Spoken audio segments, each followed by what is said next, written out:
मूलतः भारतीय संस्कृति, भारतीय दर्शन को इसका आधार बनाया गया और कहा जाता है कि शरीर माध्यम खलु धर्म साधनम, कि जो धर्म की सिद्धि है, वो भी एक जीवात्मा तभी तक कर सकता है जब तक वो इस शरीर में जीवित है। ये मानव जीवन उस धर्म की सिद्धि का एक माध्यम माना गया है और इसी कारण से जो स्वास्थ्य है और जो हेल्थ इंफ्रास्ट्रक्चर है, वो उसकी एक अहम भूमिका बन जाती है।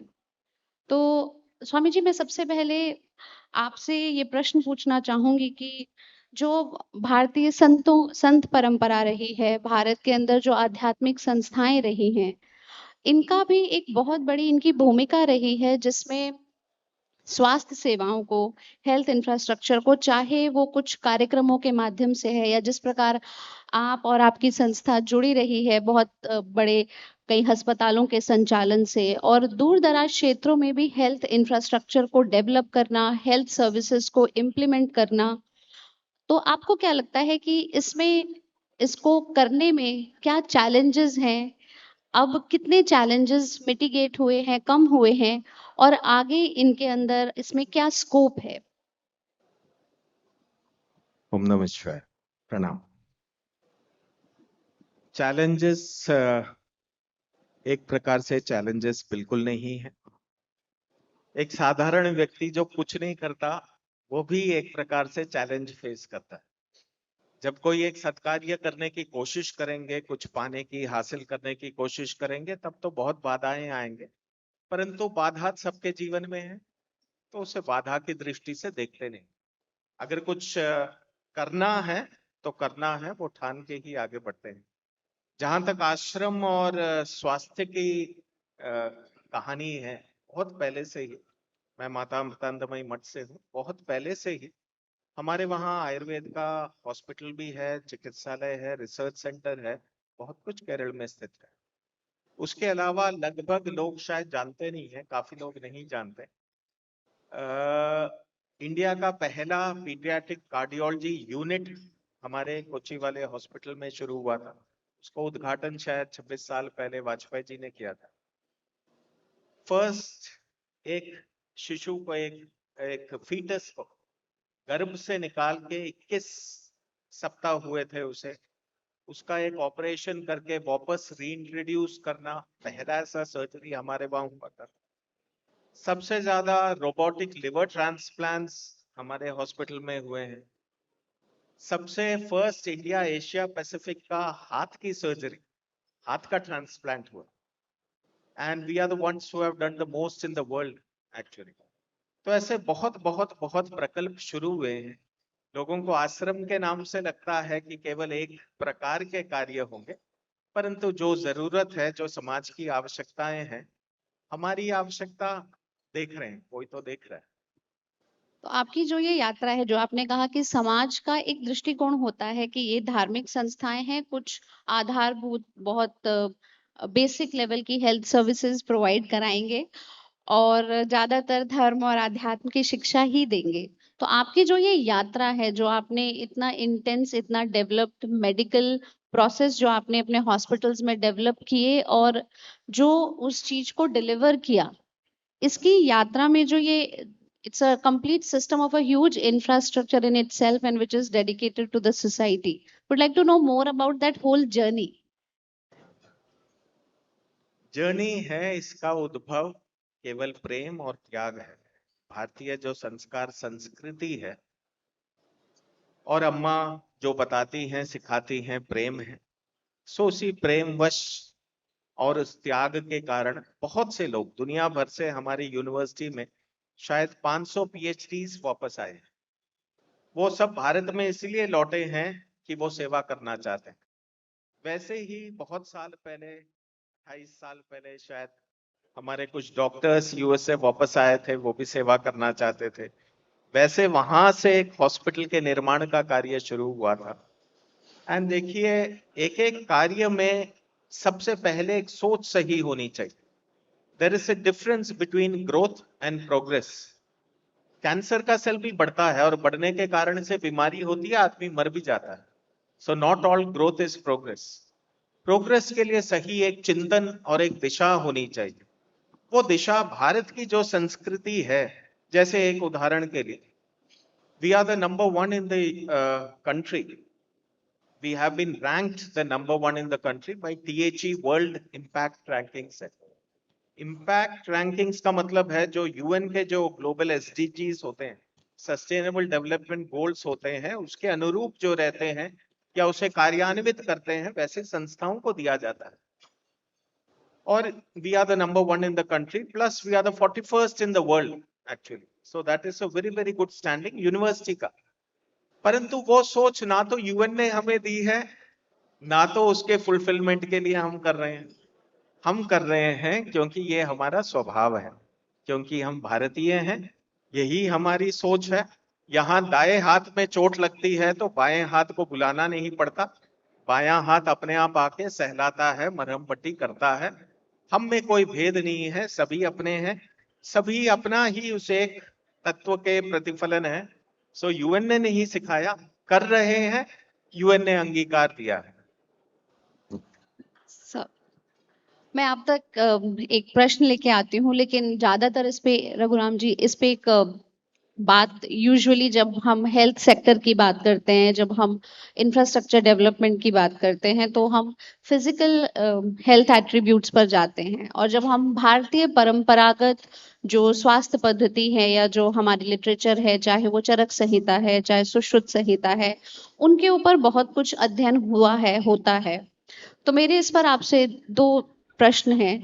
पहला ये कि क्या जो अभी का हाल फिलहाल का इस पर जो रिसर्च एंड डेवलपमेंट का जो इंफ्रास्ट्रक्चर और इसके अंदर जो एक्सरसाइज है, क्या वो पर्याप्त है? जो हमारी पद्धति है फिजिकल थेरेपीज और फिजिकल वेलनेस की, जो मेडिकल वेलनेस की, जो हम आयुर्वेद से प्रेरणा लेते हैं। और दूसरा ये है कि एक है हमारा योग आधारित, क्योंकि भारत का जो दर्शन है वो स्वास्थ्य को सिर्फ शरीर की आरोग्यता नहीं मानता कि हमें फिजिकली कोई डिजीज नहीं है, बल्कि इमोशनल, स्पिरिचुअल, फिजिकल और मेंटल बैलेंस को हम स्वास्थ्य कहते हैं, और जिसमें हम चेतना को भी एक रूप देते हैं। तो योग उसी कंप्लीटनेस, उस होलनेस को साथ लेकर के चलता है। आजकल विदेशों में जो कार्य हो रहा है, जिन्होंने न्यूरो लिंग्विस्टिक प्रोग्रामिंग में कोई पढ़ाई कर ली है, एपिजेनेटिक्स में कोई पढ़ाई कर ली है, तो वो आज की डेट में योग को साइंटिफिक लैंग्वेज में इंटरप्रेट करते हैं और कहते हैं कि वी आर डीमिस्टिफाइंग द मिस्टिकल, कि जो मिस्टिकल है उसको डीमिस्टिफाई करते हैं, और हीलिंग की थेरेपीज और हीलिंग मेडिटेशंस उन्होंने बना डाली, जो कि योग का आधारभूत था। तो क्या भारत इस क्षेत्र में पिछड़ गया है, या हम योग को मॉडर्न साइंस के थ्रू समझाने में अभी हमने मैंडेट नहीं बनाया है, या इसका कोई स्कोप है? That's the question.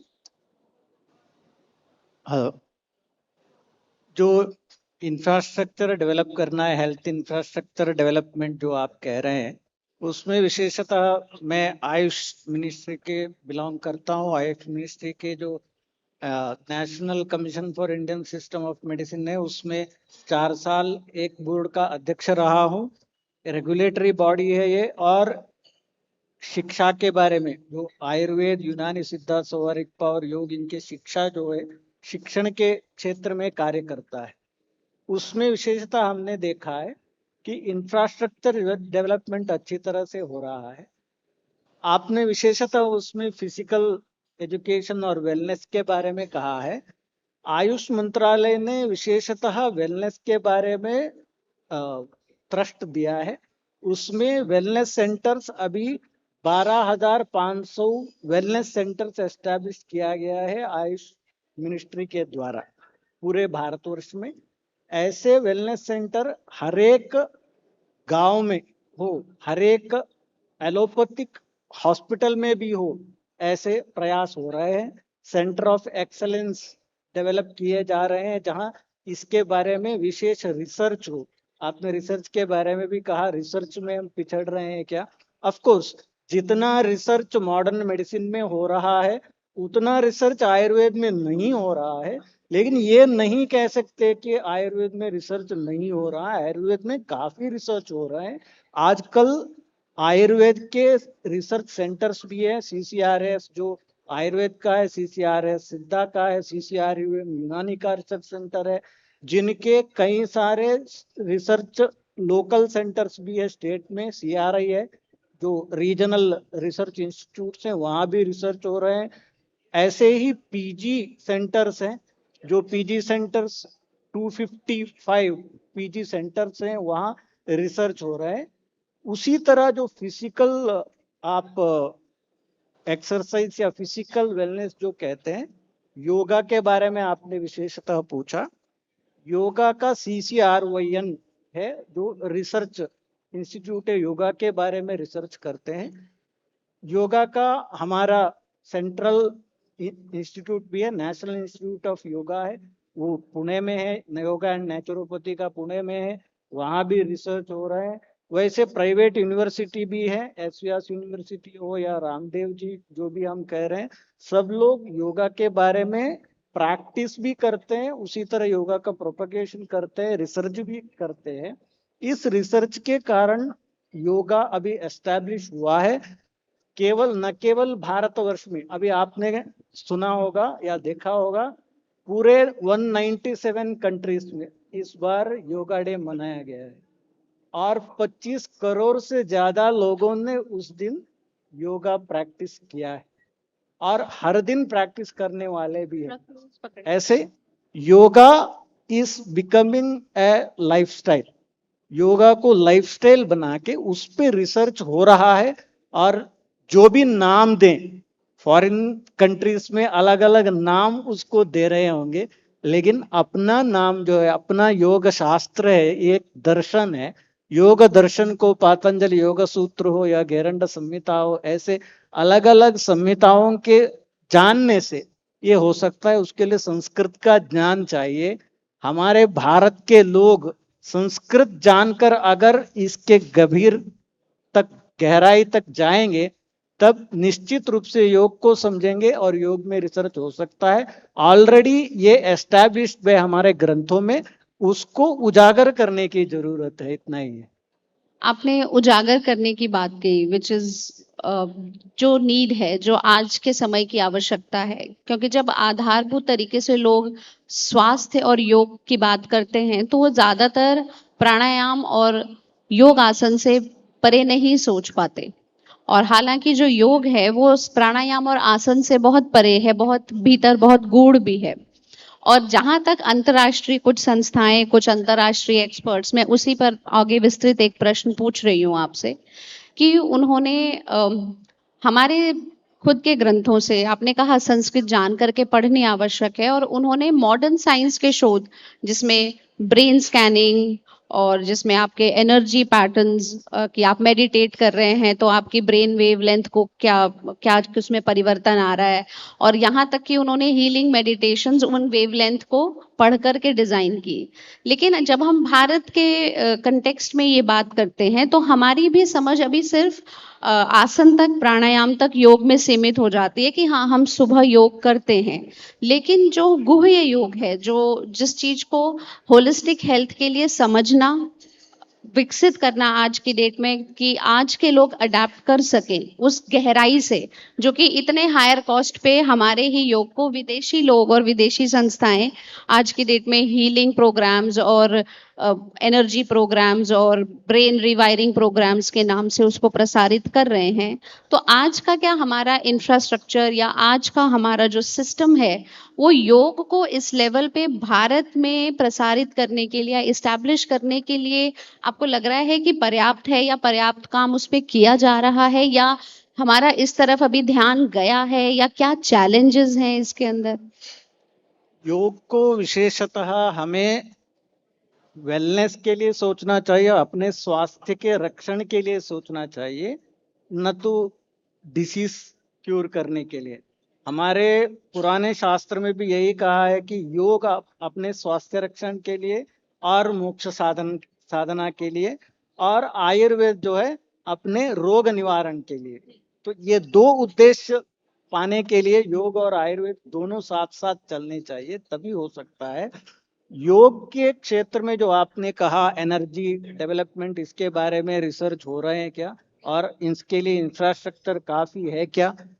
मैं नहीं समझता कि इसके लिए जो इंफ्रास्ट्रक्चर है वो काफी है। और इंफ्रास्ट्रक्चर डेवलप करने की जरूरत है योग के क्षेत्र में। लेकिन इसके लिए प्रयास चल रहे हैं। जैसे मैंने कहा, GCRYN योग का रिसर्च सेंटर है और हमारे नेशनल इंस्टीट्यूट योग और नेचुरोपैथी का है, और एस व्यासा यूनिवर्सिटी जो बेंगलुरु में है, वहाँ भी विशेष रूप से इसके बारे में रिसर्च हो रहे हैं। और विशेष रूप से योग चिकित्सा, योगा थेरेपी जो बोलते हैं, उसको डेवलप करने के लिए उन लोगों ने बहुत सारे प्रयास किए हैं। वहाँ कोर्सेस भी चल रहे हैं, योग में MD भी चल रहे हैं, BSc MSc भी चल रहा है। ऐसे प्रयास चल रहे हैं अलग अलग क्षेत्र में। तो और इंफ्रास्ट्रक्चर डेवलप करने की जरूरत है, लेकिन डेवलप हो रहे हैं। स्वामी जी, अभी आपने जब बात की अपनी जर्नी की, तो उसमें से मुझे तभी एक प्रश्न आया, पर मुझे लगा कि मैं दोबारा आपके पास इस प्रश्न के लिए लौटूंगी। तो आपने बताया कि इस बीच में आपके संस्थान से ही जुड़े हुए बहुत से एक्सपर्ट्स हैं जिन्होंने विश्व भर में अलग-अलग कैपेसिटीज में काम किया, और फिर वो अपना अनुभव, अपना ज्ञान लेकर के और समाज की भलाई में योगदान देने के लिए उन्होंने अपनी सेवाएं दी। तो आध्यात्मिक संस्था, क्योंकि मैं बहुत करीब से इनको देखा है, तो इनका एक रोल होता है कि एक तो एज एन इंस्टीट्यूशन ये संस्थाएं जो हैं, किसी भी, यहाँ पे हम हेल्थ इंफ्रास्ट्रक्चर की बात कर रहे हैं जिसमें आप अग्रणी हैं, तो एक तो एज एन इंस्टीट्यूशन हम लोग उन सेवाओं को समाज तक ले जाते हैं, और एक इंस्ट्रूमेंटैलिटी जो आध्यात्मिक संस्थाओं की होती है वो है, जैसे संघ की जो हमारे आज 5 प्रिंसिपल्स हैं, उनमें है एक नागरिक कर्तव्य, कि एक इंडिविजुअल बहुत इंस्पायर होता है सोसाइटी को अपना योगदान देने के लिए, जिससे जो चीज बाकी किसी भी इंस्टीट्यूशन के पास बहुत मुश्किल से मिलती है। एक वो है पब्लिक कंट्रीब्यूशन, एक है लोगों का अपना सेवा के भाव से कंट्रीब्यूट करना, चाहे वो किसी भी भूमिका में हो। तो आपको क्या लगता है कि जो ये पब्लिक कंट्रीब्यूशन है या जो ये नागरिक कर्तव्य है, ये as a faith based organisation कितना आप इसको रिसोर्स करके, कितना आप इसको इंटेंसिफाई कर पाते हैं when it comes to health services and health infrastructure? And in what all dimension does it help, whether developing a facility, communicating about it, taking the process to the people, the participation of the people? आपका एक प्रकार से जो प्रश्न है वो बहुत wide है। It's not just about health, actually it is about people being involved in general activities which are beneficial to everybody. अम्मा ने एक बार मुझसे कहा था, यदि गुरु भक्ति होगी तो राष्ट्र भक्ति होगी ही। कारण जो इस मिट्टी से उपजा है, जो संस्कार है, जो वो मिट्टी का सुगंध है, इससे हटके नहीं। जो वो मिट्टी का सुगंध है, वो सुगंध हम तक पहुंची क्योंकि वो मिट्टी है। तो उस मिट्टी के प्रति और राष्ट्र के प्रति वो ऋण तो है ही। और हम सब सेवा कार्यों में इसीलिए नहीं लगे कि हम एक सेवा संस्था है। मेरे मन में अभी इच्छा यही है कि किसी कुटिया में मौन लेकर बैठूं, एक व्यक्ति से बात ना करूं और जप करूं। मुझे बाहर आने की कोई इच्छा है नहीं, परंतु बाहर इसलिए आता हूं, गुरु का आदेश है, तुम्हारा काम मैं देख रही हूं, बाकी तुम्हारा काम कुछ है नहीं। हाथ पैर हैं, जिंदा हो, समाज में हो, समाज की जो आवश्यकताएं हैं, एक व्यक्ति के भी आंसू पहुंच जाए, कोई बहुत बड़ी बात है। It is not about statistics, it is not about, दो we have built about 50,000 houses for the poor, but it is not about that, it is about that one person. एक व्यक्ति के भी दुख का निवारण हो गया, एक के भी आंसू पहुंच लिए, मैं धन्य हूं। तो उस भाव से है, तो इसमें सभी लोग जुड़ते हैं। मैंने जो पाया है, इसमें सभी लोग जुड़ते इसलिए भी हैं क्योंकि आश्रम प्रेम के द्वारा प्रेरित है, और प्रेम का मतलब एकत्व है। एकत्व ही प्रेम है। जब दो व्यक्ति बोलते हैं कि एक दूसरे से प्रेम करते हैं, there's a commonality which is established, isn't it? It cannot be two different things. There has to be a oneness at one level or the other. When that oneness attains its purest form and it reaches its zenith, it is the spiritual truth. It is that oneness which happens. So प्रेम से ही प्रेरित है पूरा का पूरा आश्रम, अम्मा के जीवन में एक एक क्षण वही छलकता है, उससे प्रेरणा पाकर ही हजारों करोड़ों लोग उनके पीछे जुड़े हैं। इसीलिए हम सभी क्षेत्रों में, इतने ज्यादा क्षेत्रों में हम योगदान भी दे सकते हैं। इफ यू परमिट, एक उसमें पीछे, in the research field we are doing lots and lots. We have a huge research facility here in Faridabad also. Cancer के वैक्सीन पे काम हो रहा है, जेनेटिक उस पे कुछ ट्रीटमेंट्स पे काम हो रहा है। दुनिया भर से लोग आए। In fact Harvard medical came here when we were building the hospital, और उन्होंने बोला जो हम सोच रहे थे आप कर गए। तो यहाँ ऐसे बहुत से काम हो रहे हैं। और योगा का और इसके क्षेत्र में we have taught yoga to about 25 plus lakh people. We have an Ayurveda center. We have the modern, the allopathic medical side and research center. So इन सबको मिलाकर भी रिसर्च हो रहे हैं ताकि एक एक्सेप्टेबिलिटी हो इत्यादि वो सब प्राप्त हो पाए। Since you've touched the subject of Ayurveda and yoga, my question to you is कि even today जब आज भारत में भी जब कोई basic illness आती है या हमें तो कोई भी बीमारी लगती है तो the first thing, the go to therapy is allopathy. मतलब हमें बुखार भी है तो सबसे पहले पैरासिटामोल या डोलो पे जाएंगे। तो where are we lacking from your experience? You've been heading this health institution for very long time. From your experience आपको क्या लगता है कि हमारा जो हमारी अपनी जो आयुर्वेद है या जो योग है या जो हमारी पारंपरिक थेरेपीज हैं वो हमारी आज भी गो टू थेरेपीज अब क्यों नहीं रही हैं? हम फटाफट एक एलोपैथिक की तरफ फटाफट क्यों जाते हैं? Where where is the gap? वो क्यों नहीं रही है? क्योंकि बीच में काफी लुप्त हुआ है। हमारे यहाँ हॉस्पिटल के आगे बहुत एक भव्य सी एक मूर्ति है, इट्स ह्यूज। एंड अम्मा वाज आस्क्ड कि यहाँ हम धन्वंतरी जी की मूर्ति लगाएंगे या सुश्रुत की मूर्ति लगाएंगे। अम्मा ने उस समय पे बोला था Dhanvantari is faith, Sushruta is science. So उनकी मूर्ति लगाओ। उन्होंने उस एक काल में माइक्रो सर्जरी तक की है, एक प्रकार से प्लास्टिक सर्जरी कर रहे थे तो माइक्रो सर्जरी तक की है एक काल में, परंतु इस अंतराल में बीच में तो हुआ नहीं। तो आज के दिन काफी कुछ जो आयुर्वेद का फंक्शन है, it is more as a preventive, and we can and we should be using it more as a preventive, कि लोग बीमार ना हो, स्वस्थ रहें और फिर एलोपैथी की जरूरत ही ना पड़े। पूरा का पूरा कुछ साल पहले तक आप Ayurveda you couldn't even resort to it. मानो कोई एक सीरियस बीमारी हो और उसके लिए आप बोलते हो कि आयुर्वेद आपने ऑप्ट किया और व्यक्ति शायद मर जाए इत्यादि, किसी कारण से, आयुर्वेद के वजह से हो, पूर्णता ना हो, या कहीं भी किसी भी कारण से व्यक्ति अगर मर जाता, you would have face legal consequences at a point in time. अब जाकर नियम बदले हैं कि इसको भी एक there has to be acceptability, और वो हम नहीं करेंगे बदलाव, बदलाव आप करेंगे, बदलाव जनता करेगी, लोग करेंगे। देखिए, बोलना एक बात है, अपने जीवन में उतारना दूसरी बात है। समझना भी आवश्यक है, उसे अपनाना भी आवश्यक है। लोग अपनाएंगे तब जाके परिवर्तन होगा। वेरी वेल सेड कि हमें ये परिवर्तन इंस्टीट्यूशनली भी करना पड़ेगा और इंडिविजुअली भी करना पड़ेगा।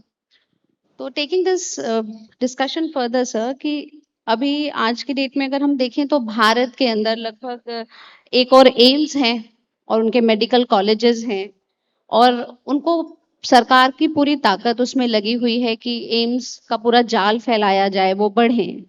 और दूसरी ओर एक और नेटवर्क डेवलप हो रहा है आयुष आरोग्य मंदिरों का। तो एक बहुत बड़े मेगा इंस्टीट्यूशंस हैं और एक माइक्रो लेवल पे काम करने वाले हैं और दोनों ही हेल्थ इंफ्रास्ट्रक्चर का पार्ट हैं। तो how do you see them as complementing each other और running parallelly, the Ayush Arogya Mandirs and AIMS? So how do you see the instrumentality and functionality of the two? Ayush आरोग्य मंदिर जो है, it is Ayurveda specially है, उसमें विशेषता है ये AIIMS Close the mic. Allopathic, AIIMS is allopathic health care के हो रहा है, but both are complementary. You have to say they are not contradictory. In some areas allopathy, especially emergency conditions, allopathy is more effective. In some areas like the non-communicable diseases or lifestyle disorders, Ayurveda is more effective. Especially in COVID-19, we have seen Ayurveda has proven itself, or Ayush systems have proven themselves that they are the only answer. We can see proudly say that time there will not be एक भी आदमी नहीं होगा जो अपनी immunity बढ़ाने के लिए आयुष सिस्टम का उपयोग न किया हो।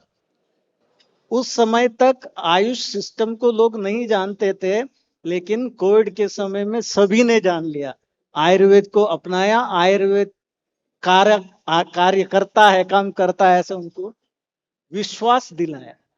उस समय से आयुर्वेद का पैराडाइम शिफ्ट शुरू हुआ। उसको आगे लेते हुए, उसको आगे बढ़ाते हुए, आयुष को आगे बढ़ाना है। उसके लिए जो आयुष्मान आरोग्य मंदिर जो 12,500 अभी एस्टैब्लिश किया है, आगे और 45,000 ऐसे आयुष आरोग्य मंदिर एस्टैब्लिश करने का प्लान है। ऐसे एस्टैब्लिश करते हुए जन जन तक, घर घर तक आयुर्वेद और अदर आयुष सिस्टम को पहुंचाना है। जब पहुंचाएंगे तब समझ में आएगा आयुर्वेद कितना, आयुष कितना कार्य करता है, कितना इफेक्टिव है। एक्चुअली ये एक वहम है कि एलोपैथी ही उपयोगी है, आयुर्वेद केवल स्लो काम करता है, आयुर्वेद को केवल नॉन कम्युनिकेबल डिसीज में ही उपयोग होता है। ये नहीं है।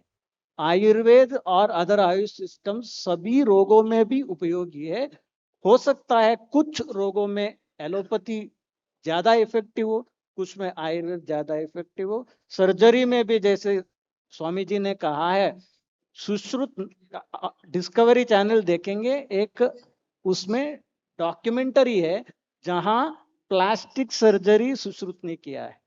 जो नोस का पुनर्नासांग रचना कहते हैं, उसका जो यहाँ का जो स्किन है, फोरहेड स्किन को फ्लैप करके जो बनाते हैं, पुनर्रचना करते हैं, अभी भी आज भी वही सबसे बेस्ट मेथड है। उसी तरह जो फिस्टुला इन एनो के लिए जो क्षारसूत्र थेरेपी है, वो इवन मॉडर्न मेडिसिन में नहीं है। वो जो फिस्टुलेक्टमी करते हैं या उसको पुनर्रचना करने के लिए जो सर्जरी करते हैं, उससे भी सबसे बेहतर है। इसमें सर्जरी करने की जरूरत नहीं है, केवल थ्रेड बदलना है। एक दिन आके एडमिट होना है, उसके बाद हर वीक थ्रेड बदलते रहना है। फिस्टुला इन एनो टोटल क्यूर होता है आयुर्वेद से। ऐसे बहुत सारे तरीके हैं आयुर्वेद में भी जो बहुत इफेक्टिव है। उसको आगे बढ़ाना है, उसको उजागर करना है। नाड़ी परीक्षा हो, जो भी हो, इसमें रिसर्च करते हुए सभी लोगों को बताना है कि आयुर्वेद बहुत इफेक्टिव है, आयुर्वेद से सभी रोगों का निवारण हो सकता है, आयुष सिस्टम से हो सकता है। ऐसे करते हुए आयुष सिस्टम को हमें एस्टैब्लिश करना है। जैसे हमारे प्रधानमंत्री जी ने कहा है 2047 में जो विकसित भारत होना है, वैसे ही निरामय भारत भी करना है। उस निरामय भारत करने के लिए आयुष सिस्टम में आयुर्वेद का उपयोग से ही ये संभव है। ऐसा प्रधानमंत्री जी ने लास्ट ईयर जो आयुर्वेद दिवस के अपने प्रभाषण में कहा था। आपने 2047 की जो हमारा टारगेट है विकसित भारत का, इसके बारे में बात की। इससे एक प्रश्न मेरे अंदर आता है कि बहुत लोगों को, हम जब यहाँ बात करते हैं, आपको सुनते हैं, तो हमें लगता है कि हाँ, आयुर्वेद जो है वो बहुत एक स्ट्रॉन्ग मेथड और थेरेपी है, जिसे आपने कहा निरामय और निरोग होने के लिए।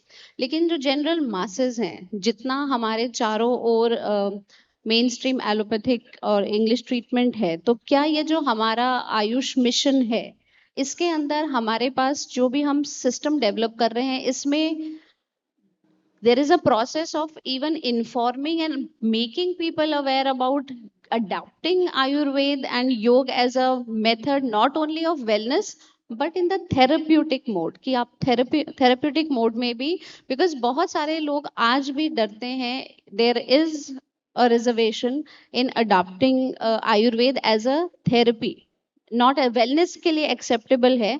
So what is the method and process by which we are creating more advocacy and acceptance in the people? इसमें दो चीज करना चाहिए, एक अवेयरनेस डेवलप करना, दूसरा रिसर्च करके अपने थेरेपी को एस्टैब्लिश करना। साइंटिफिक वर्ल्ड के लिए रिसर्च एविडेंस चाहिए, एविडेंस बेस्ड रिसर्च करके एस्टैब्लिश करना, और कॉमन मैन के लिए अवेयरनेस चाहिए।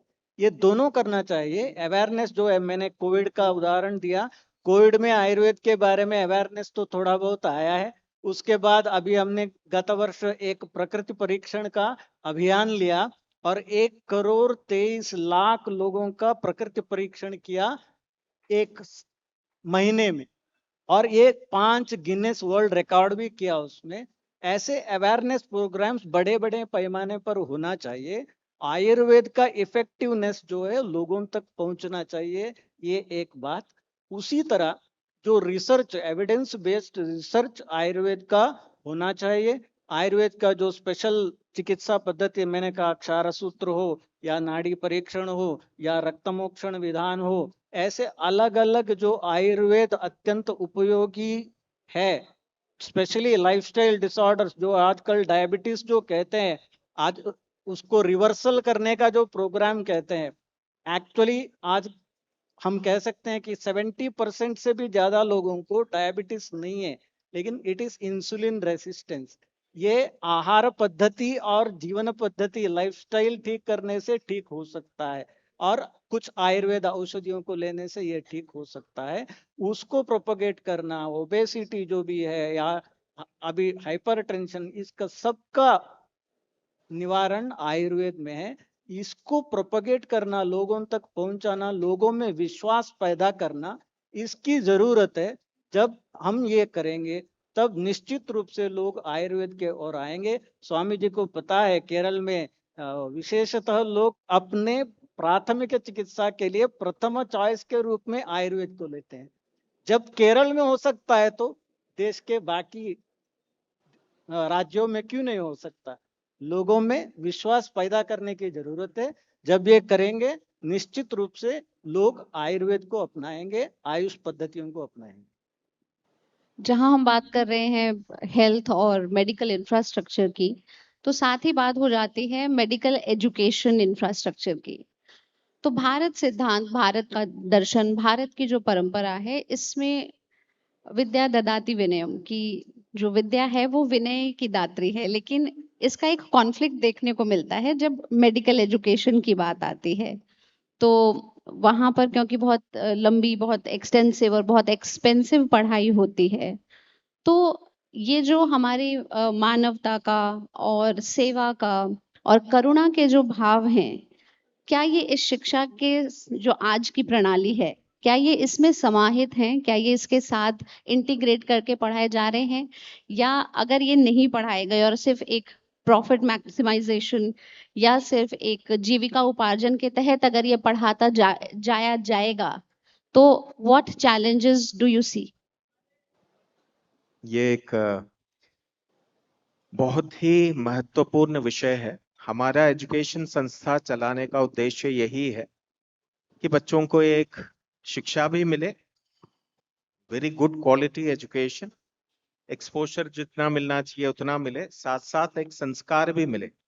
इसमें हितेश जी और अन्य लोगों की मदद की आवश्यकता है, क्योंकि जो हमारे भिन्न भिन्न काउंसिल होते हैं, AICT इत्यादि जो टेक्निकल एजुकेशन वाले हैं, उन्होंने इंडियन नॉलेज सिस्टम्स को एक स्थान दे दिया है। ग्रेडिंग में उसके लिए मार्क्स भी आते हैं। अब वही मापदंड NMC में नहीं है।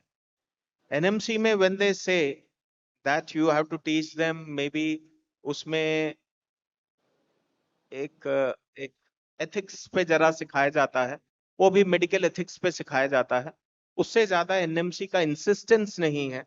सो मानिए कोई एक व्यक्ति कॉलेज चलाता है, वो बोलता है कि मैं इन 4 चीजों का जो नियम के स्टैट्यूट के अनुसार, काउंसिल के अनुसार जिसकी पूर्ति करनी है वो मैं कर रहा हूं, परंतु NMC में सिर्फ, उसमें मेरे को बड़ी तकलीफ है कि NMC में वो कल्चरल एजुकेशन या इंडियन नॉलेज सिस्टम्स के लिए स्थान ही नहीं देते। AICT इत्यादि टेक्निकल एजुकेशन, इंजीनियरिंग इत्यादि सभी में उसके लिए नंबर तक मिलते हैं। हम आश्रम है, हमारा उद्देश्य है, हम करते हैं, परंतु सिस्टम भी उसमें सुधरने की आवश्यकता है, क्योंकि सिर्फ एक उपजीविका नहीं, हमें एक नागरिक बनाना है, हमें एक इंसान बनाना है। और आज के दिन जिस प्रकार दुनिया जा रही है और जिस प्रकार सपोजिट प्रोग्रेस जा रही है, इंसान बनना ही बहुत बड़ी बात बन जाएगी। तो हमें इंसान बनाना है, नागरिक बनाना है, इस मिट्टी से जोड़ना है। उसके लिए this council should also support. NMC का उसमें उस प्रकार से एक योगदान नहीं है। इसमें हितेश जी इत्यादि इस विषय को लेकर चर्चा करेंगे और लोगों से, and he will push that it does happen. And I'm sure he'll be more than motivated to do that. He's eager, in fact. इसी जो प्रश्न है उसके बारे में, जो इंफ्रास्ट्रक्चर डेवलपमेंट है, उस दृष्टि से मैं आंसर देना चाहता हूँ। जैसे एनएमसी का उन्होंने बताया, एमबीबीएस जो डॉक्टर्स अवेलेबल हैं वो लगभग 8.5 लाख अवेलेबल हैं। हमारे WHO का जो क्राइटेरिया है उसके अनुसार 1000 लोगों में एक डॉक्टर चाहिए। तो ऐसे कैलकुलेट करते हैं तो देश में अभी 839 लोग, माने 1300 से ज्यादा लोगों के लिए एक डॉक्टर है, एलोपैथिक डॉक्टर। आयुर्वेद और आयुष को देखेंगे तो 7.5 लाख है, तो और भी कम है। तो हम अलग अलग देखेंगे तो हमारा इंफ्रास्ट्रक्चर काफी नहीं है, लेकिन मिलाकर देखेंगे तो इंफ्रास्ट्रक्चर रिक्वायरमेंट से ज्यादा है। लेकिन और भी बढ़ाने की जरूरत है। इन 10 सालों में 2014 से लेकर अभी तक देखेंगे तो आयुर्वेद का हो या आयुष का सिस्टम का हो, एलोपैथी का, जो डॉक्टर्स आना है या सीट्स जो बढ़े हैं वो दुगना हुआ है। पहले जितना था उससे दुगना। कॉलेजेस की संख्या आयुर्वेद आयुष का जितना था उससे दुगना नहीं है, लेकिन लगभग दुगना हो चुका है। इतना इंफ्रास्ट्रक्चर डेवलप हो चुका है, तो आगे इंफ्रास्ट्रक्चर लगभग 100% जितना चाहिए उतना होने तक हम पहुंच पाएंगे। उसके बाद हमें सर्विस सेक्टर पर देखना है। हर एक पंचायत में आयुष सिस्टम और एलोपैथी दोनों लोगों को मिले। हर एक पंचायत में या हर एक तालुका सिस्टम में PHC हो, वहां दोनों पद्धतियां लोगों को मिले, हेल्थ केयर पूरी तरह से मिले। ऐसा हमें सर्विस सेक्टर पे देखना है, उस ओर जाना है इंफ्रास्ट्रक्चर डेवलप करने के लिए। Before I conclude, I'll just take an extension to the previous question.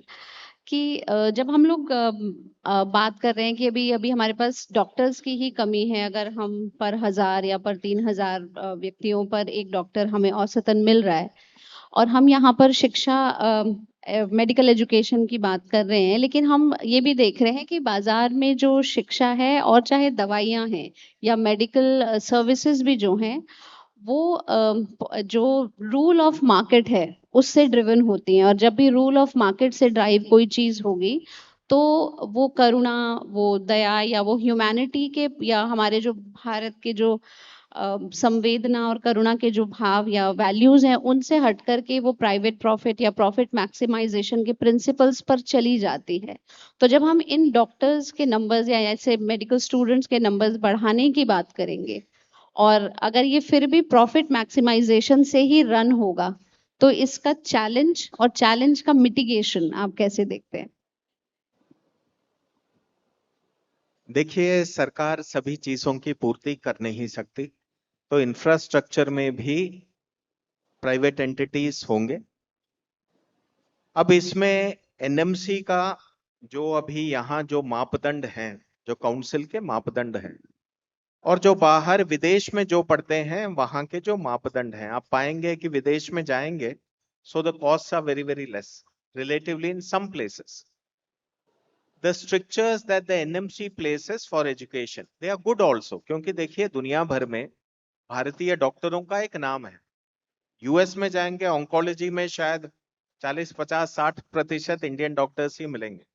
So the norms are good, but then the norms do place a burden, economic burden on the entity to be fulfilling those norms also.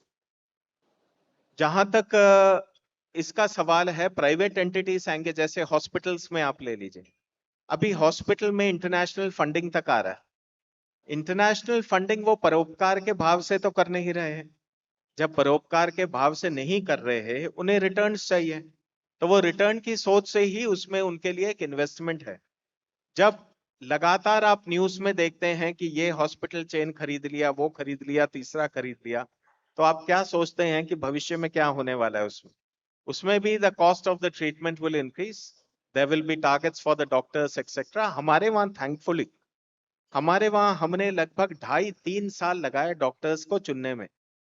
तो हमारे वहां जो doctors हैं वो target driven नहीं है, इसीलिए भी उनके जो रोगी के मरीज के प्रति जो उनका एक भाव रहता है उसमें एक फर्क है।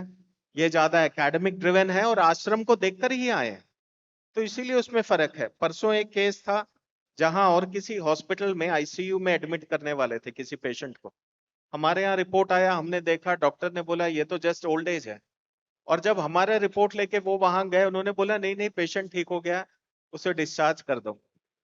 कल एक पेशेंट आया था, तो उसका ऑपरेशन होना था, सर्जरी होनी थी, तो सर्जरी होनी थी और हॉस्पिटल में बोल के आए थे, उसे लगा कि शायद कैंसर तक है। हमारे वहां आया, डॉक्टर ने बोला 6 महीने बाद आओ, और उन्होंने ये भी बोला कि बीमारी से ज्यादा डेंजरस डॉक्टर होते हैं, तो मुझसे भी ज्यादा नहीं मिलना दो।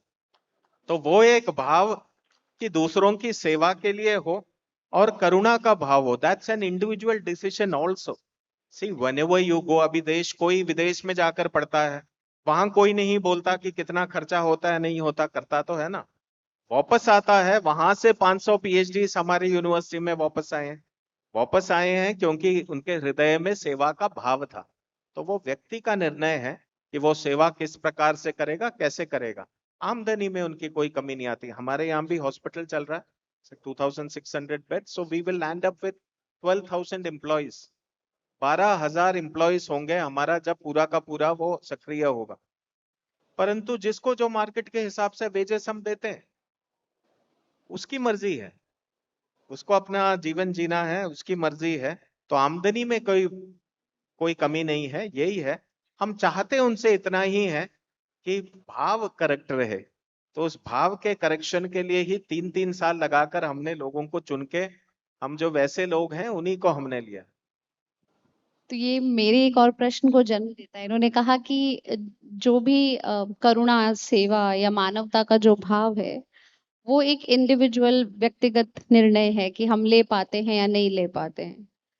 लेकिन क्या मेडिकल एजुकेशन में भी ये जो राइट वैल्यूज हैं, इनको इंस्टीट्यूशनलाइज करना मुश्किल है या अनिवार्य नहीं है, या इन्हें इन्हें इतना इम्पोर्टेंट समझा नहीं जाता कि जो right kind of values to look at this particular profession और the service, can that be institutionalised और can that be systematised in the curriculum itself? ये मेडिकल एथिक्स में आता ही है, और मेडिसिन जो है सर्विस सेक्टर है। हमारे शास्त्र में कहा है ये औषध, अन्न और विद्या, इन तीनों का व्यापार नहीं करनी चाहिए। तो ये है ही। और आयुर्वेद में विशेषतः वैद्य गुण में कहा है मैत्री कारुण्यमार्तेषु शक्य प्रीति रूपेक्षणम। मतलब मैत्री जो एफेक्शनेट होना चाहिए और कारुण्य कंपैशन, ये दोनों होना चाहिए। डॉक्टर का ये प्रधान गुण होना चाहिए, तभी वो सक्सेसफुल हो सकता है अपने प्रोफेशन में। ये लाना बहुत जरूरी है। आजकल जैसे आपने कहा ये दूर हो रहा है, ये सच है, लेकिन उसको फिर लाना पड़ेगा। फिर हमारे एजुकेशन सिस्टम में उसको लाना पड़ेगा, वैल्यूज को सिखाना पड़ेगा। जैसे AICTE में वैल्यूज का एक पेपर रखा है, उसी तरह मेडिकल एजुकेशन में भी लाना चाहिए। इसको अपनाना चाहिए। NMC के पास प्रपोजल है ही, और NCSM के पास भी प्रपोजल आना चाहिए। हमें इसको अपने करिकुलम में जोड़ना चाहिए। दूसरा प्रश्न मैं आप ही से कहूंगी, क्योंकि आपने अभी जो बात करी कि there is a lot of curriculum है और करिकुलम में सिस्टमैटिक है, और ज्यादातर हमारा जो करिकुलम ड्रिवन है वो ज्यादातर ग्लोबल प्रिंसिपल्स पे है। और हम देखें कि जो वेस्ट की जो अप्रोच टू मेडिसिन है, वो ज्यादातर ट्रीटमेंट और इलनेस पर सेंट्रिक होती है, वो रोग केंद्रित है और वो रोग के उपचार पर केंद्रित है। और भारत की जो परंपरागत दर्शन है स्वास्थ्य के बारे में, वो जीवन और एक वेलनेस पर केंद्रित है, कि वो जीवन पर केंद्रित है। तो जिससे और इसी उन्हीं की सोच से एलोपैथिक आती है कि किसी तरीके से ट्रीट किया जाए, और हमारे यहाँ से आयुर्वेद, योग और पंचकर्म ये सब जो भी निकले हैं, ये यही है कि हम स्वस्थ रहें। हम ट्रीटमेंट पे बाद में जाते हैं, हम पहले स्वास्थ्य पर जाते हैं। तो क्या आगे कोई ऐसी भूमिका देखते हैं कि इंटीग्रेटेड मेडिसिन का जो डेवलपमेंट है वो भारत में हो, कि हमें अलग अलग इन इंस्टीट्यूशंस को चलाना ही ना पड़े, कि कहीं एक एलोपैथी का सेंटर लोकली चल रहा है और एक आयुर्वेद या हमारी ट्रेडिशनल मेडिसिन का सेंटर चल रहा है, बल्कि एक इंटीग्रेटेड अप्रोच हो? तो क्या इसके क्षेत्र में कोई कदम उठाए जा रहे हैं? इंटीग्रेटेड कोर्स करने का या इंटीग्रेटेड अप्रोच करने का क्लोजर। प्रयास तो चल रहा है, लेकिन ये हायर लेवल पर ही है, अभी धरातल पर आया नहीं है। इवन सुप्रीम कोर्ट में भी केस चला है, किसी ने PIL लगाया था। और क्यों अलग अलग ऐसे कोर्स पढ़ना पड़े, अलग अलग वैद्यों के पास, अलग अलग पैथी के पास रोगी को जाना पड़े। इंटीग्रेटेड होता तो रोगी को भी उसमें उपयोग होगा और सीखने वाले विद्यार्थी को भी उपयोग होगा, ऐसा प्रतिपादित किया। तो जो नेशनल हेल्थ पॉलिसी 2020 में आया है उसमें ये जोड़ा गया है। उसके साथ साथ जो NMC एक्ट आया, NCISM एक्ट आया, उसमें भी ये जोड़ा गया इंटीग्रेटिव अप्रोच का। और जॉइंट कमीशन मीटिंग होना चाहिए, ऐसा सर उसमें बताया है। अभी तक 2-3 जॉइंट कमीशन मीटिंग ही हुए हैं। उसमें यह प्रस्ताव किया गया है कि इंटीग्रेटेड अप्रोच होना चाहिए, इंटीग्रेटेड कोर्स होना चाहिए। अभी एक पेपर में भी चर्चा आई है, जिपमर ने एक कोर्स तैयार किया है, लेकिन वो अभी भी प्रिमिटिव स्टेज पर ही है, इम्प्लीमेंटेशन स्टेज पर नहीं आया है। वो जिपमर ने भी स्पष्ट किया है, अभी अपने पत्रिका जो प्रकटन है उसमें स्पष्ट किया है कि अभी भी वो प्रिमिटिव स्टेज में है। लेकिन एक बात तो मैं स्पष्ट करना चाहता हूं, जो भी पति है लगभग पढ़ने का जो सब्जेक्ट्स है, मैंने कंपेयर किया है, आयुर्वेद हो, सिद्धा हो, यूनानी हो, होम्योपैथी हो, एलोपैथी हो या नेचुरोपैथी हो, सभी पति में लगभग सभी सब्जेक्ट्स पढ़ाए जाते हैं। कुछ छोड़ के आयुर्वेद में माइक्रोबायोलॉजी और बायोकेमिस्ट्री नहीं पढ़ते हैं। बाकी सभी जो मॉडर्न सब्जेक्ट्स हैं, एनाटॉमी हो, फिजियोलॉजी हो, फार्माकोलॉजी हो, सर्जरी हो, जनरल मेडिसिन, सब कुछ हम सभी लोग पढ़ते हैं। इसका मतलब ये नहीं है कि अलग अलग है दोनों। लोग कह रहे हैं कि आयुर्वेद का सिद्धांत और एलोपैथी का सिद्धांत अलग अलग है, हो सकता है, लेकिन रोगी एक ही है, रोग भी एक ही है।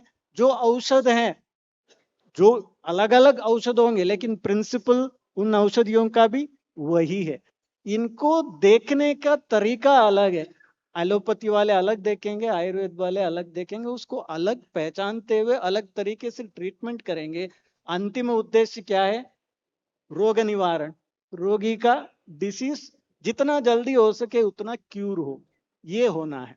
इसलिए इसको इंटीग्रेटिव अप्रोच करेंगे तो एलोपैथी जिसमें इफेक्टिव है वो हम एलोपैथी दे सकते हैं, और आयुष सिस्टम, आयुर्वेद या अदर सिस्टम्स जिसमें इफेक्टिव है उसमें आयुष सिस्टम का मेडिसिन दे सकते हैं। ये अगर एक ही वैद्य दे सकता है तो रोगी को अलग अलग वैद्य के पास जाके उनका कंसल्टेशन फी देना ना पड़े और ज्यादा मेडिसिन लेना ना पड़े, ये रोगी के लिए सुविधा होगी। इसलिए इंटीग्रेटिव अप्रोच होना चाहिए, ये जरूरी है।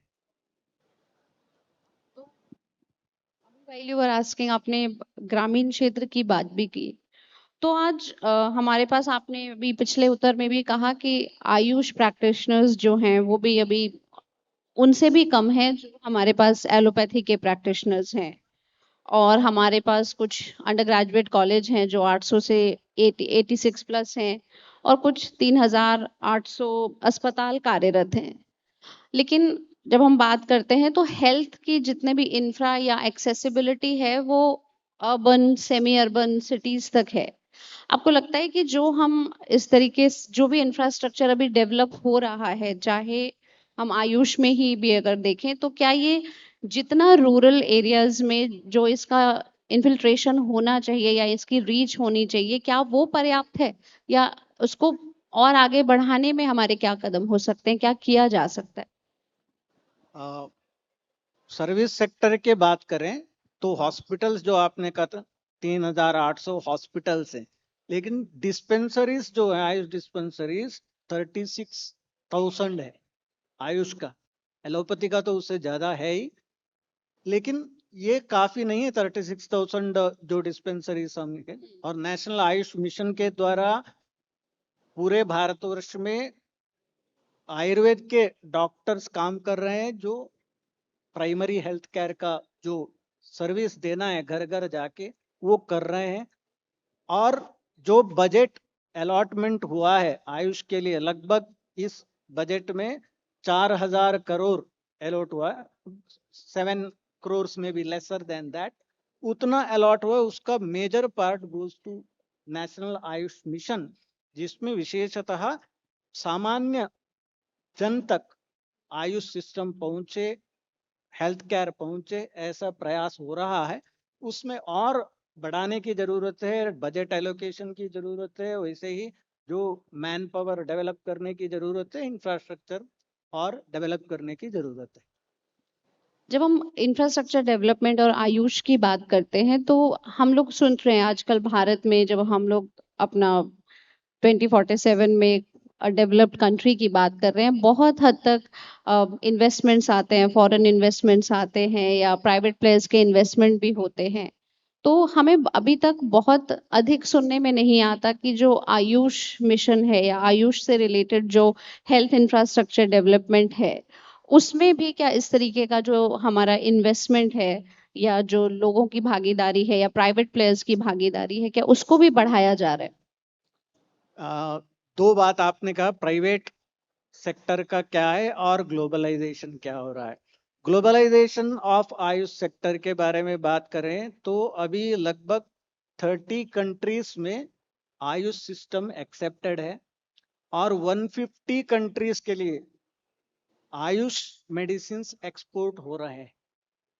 टोटल रेवेन्यू आयुष सेक्टर का, आयुष इंडस्ट्री का देखेंगे तो ये 1,066 करोड़ है।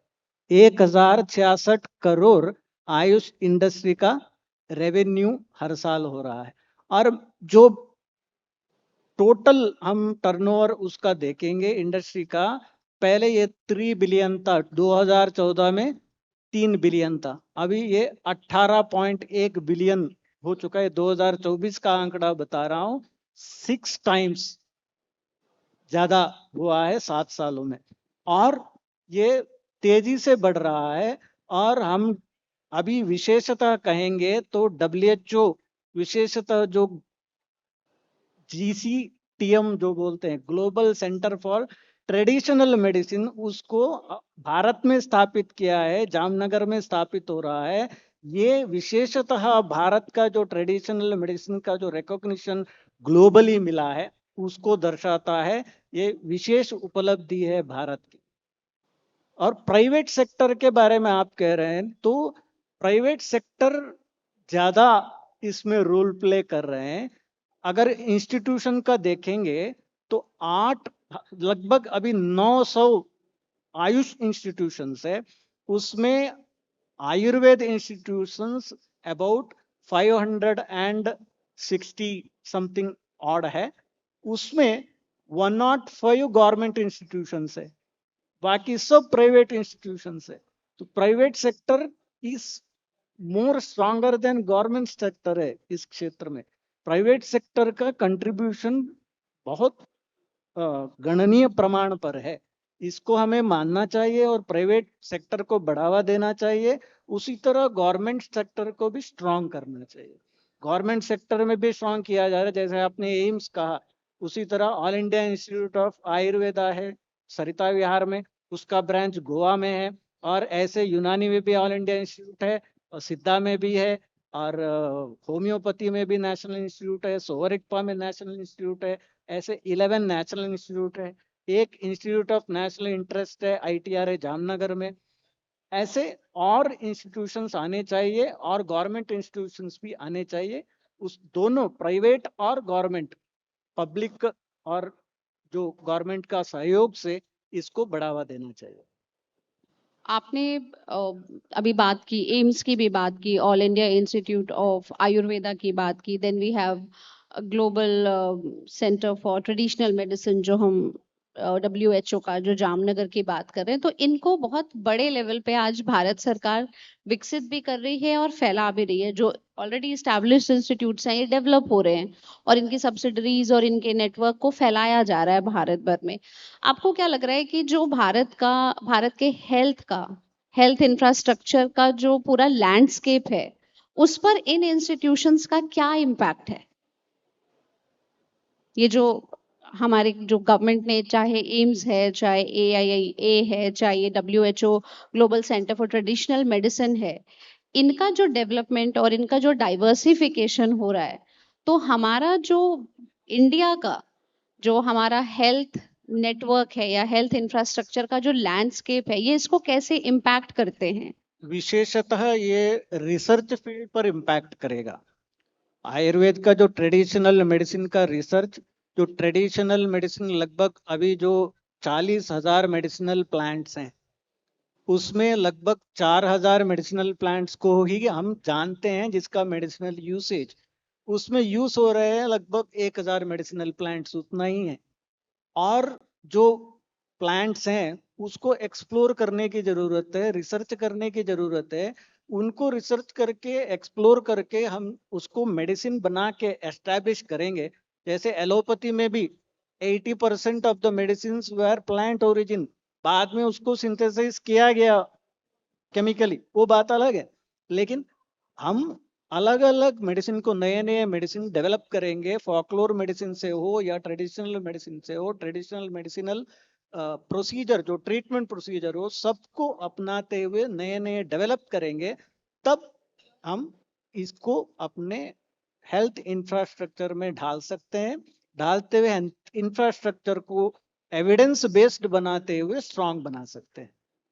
मैं इससे एक और जुड़ा हुआ सवाल है, लेकिन मैं थोड़ा आपके पास फिर से आऊंगी, बट आई आस्क सर कि जैसे हमारे जो भारतीय मूल सिद्धांत है, जब भी मैं आपको देखती हूँ तो मुझे लग रहा है कि जो भारत का जो दर्शन है, जो मानव जीवन और मानव स्वास्थ्य के केंद्रित है, चाहे स्वामी विवेकानंद रहे, चाहे दयानंद सरस्वती हैं और विनोबा भावे जी हैं, इन्होंने जब भी बात करी शिक्षा या स्वास्थ्य की, तो उसके जो केंद्र में उन्होंने सेवा के सिद्धांत को डाला है। तो आपको लगता है कि आज का संदर्भ, जब हम बड़ी-बड़ी बातें करते हैं और बड़े काम हो रहे हैं, चाहे वो इंफ्रास्ट्रक्चर में है, चाहे वो मेडिसिन रिसर्च में है, डेवलपमेंट में है, तो इन बिल्कुल मानवीय सिद्धांतों को उनके साथ इंटीग्रेट किया जा सकता है while these are being developed? एक व्यक्ति अगर MBBS पढ़ रहा है तो वो खाना भी खाता है, अपने अन्य कार्य भी करता है। अगर एक कार्य करते हुए और भी बहुत से कार्य वो स्वाभाविक रूप से कर सकता है, तो संस्कृति को ग्रहण भी कर सकता है। संस्कृति अलग नहीं है, एक अलग विषय नहीं, वो जीवन का भाग है, जीवन शैली है, एक सोच है। जो मनुष्य को मनुष्य बनाता है वो है भारतीय संस्कृति। वैसे बोलने के लिए कीटाणु और कीड़े भी जीते हैं, दे ऑल्सो प्रोक्रिएट, वो भी खाते पीते हैं, वो भी मर जाते हैं। तो अगर हम मनुष्य उससे हटके हैं तो वो केवल धर्म के आधार पर हम उससे हटके हैं। सो मनुष्य को मनुष्य बनाना घर में जैसे कुछ भी सिखाते हैं, बच्चे को तो सिखाते हैं ना कि ये मत करो, ऐसा मत करो, उठो बैठो, बड़े आएंगे तो इस प्रकार आचरण, बाहर ऐसे आचरण, घर में ऐसा आचरण। सो वही सब तो संस्कृति का भाग है। तो वो आवश्यक भी है आज के दिन, क्योंकि माता पिता भी उसके एक मोल को नहीं समझ रहे और न्यूक्लियर फैमिलीज हो गए हैं। सो बता के देने वाले लोग तक नहीं है, तो समाज एक प्रकार से जो यंगर जनरेशन है दिशाहीन होते जा रही है। सो आवश्यक है कि एक कल्चरल एजुकेशन हो।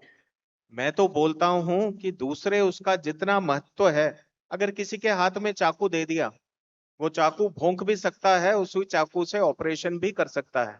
वही फर्क है डॉक्टर और एक रोड साइड के गुंडे में, है कि नहीं?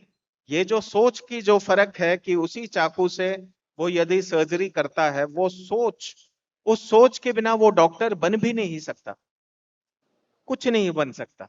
तो इसलिए वो सोच आवश्यक है। और यदि बच्चे को समझ आए ना आए, माता पिता को तो समझ आनी चाहिए बात वो उस पे जोर डाले। बच्चा तो बच्चा है, उसके सामने ढेर सा सोना रख दोगे, ढेर सा चॉकलेट रख दोगे, वो तो चॉकलेट लेके चला जाएगा। बच्चा तो बच्चा है, माता पिता का कर्तव्य है उसे दिशा देना। चलिए, मुझे इस सेशन को कंक्लूड करते हुए बहुत अच्छा लग रहा है कि हमने इसे बहुत पॉजिटिव नोट पे कंक्लूड किया कि हम आज इस भावना, इस इंस्पिरेशन के साथ आगे बढ़ रहे हैं कि भारत विकसित 2047 तक भी जो विकसित होने की बात कर रहा है, उसमें हम सिर्फ जब हम स्वास्थ्य के क्षेत्र की बात करते हैं तो वो सिर्फ एक फिजिकल और हार्ड इंफ्रास्ट्रक्चर नहीं होगा, बल्कि वो भारत की आत्मा, भारत की वैल्यूज और भारत के दर्शन को साथ लेकर के हम एक सार्वभौमिक तौर पर विकसित होंगे, जिसमें भारत की पूरी संस्कृति भी परिलक्षित होगी। आप दोनों का बहुत बहुत धन्यवाद।